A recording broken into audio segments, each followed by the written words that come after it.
Action.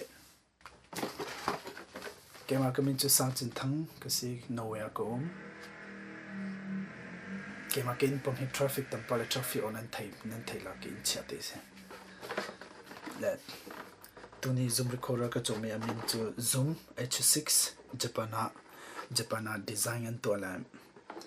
China and to me say. Come Zoom recorder he hmannak to interview tiban tuk video sound ambience vocal recording acoustic recording con electric guitar at pun ai man ko con lam e open pun lage music tiban tuk zong ai to ko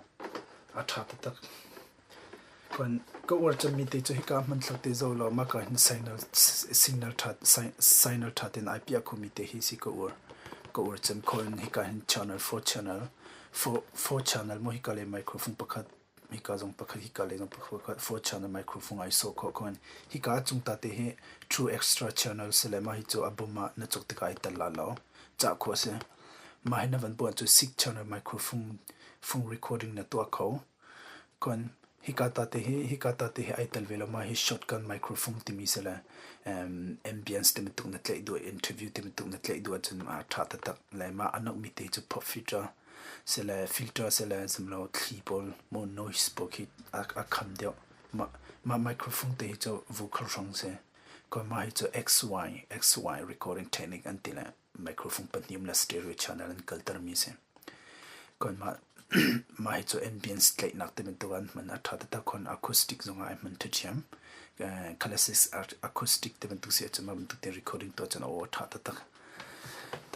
kon ka control remote ma hi chu ai ta lo ma picking ai tal mi te chu achun ta pa hi te heaven zo ko hi ma xy recording technique nick le ma hi mid side microphone te mi ma pa ni ai tal abom a picking kan zo achun a picking in te ma zo lo ma po he ta he chunga my recorder board is ma po he nital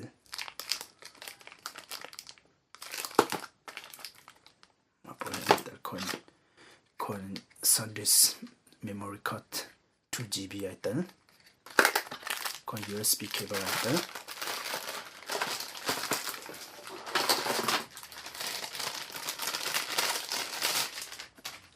banzo ulo mahi gain adjustment gain control simo hika microphone rang pani microphone aso nak ranga gain control nak se hika recorder to nak polum hika na signal zamlo ipiala digital screen ipiala kon ka speaker te mo speaker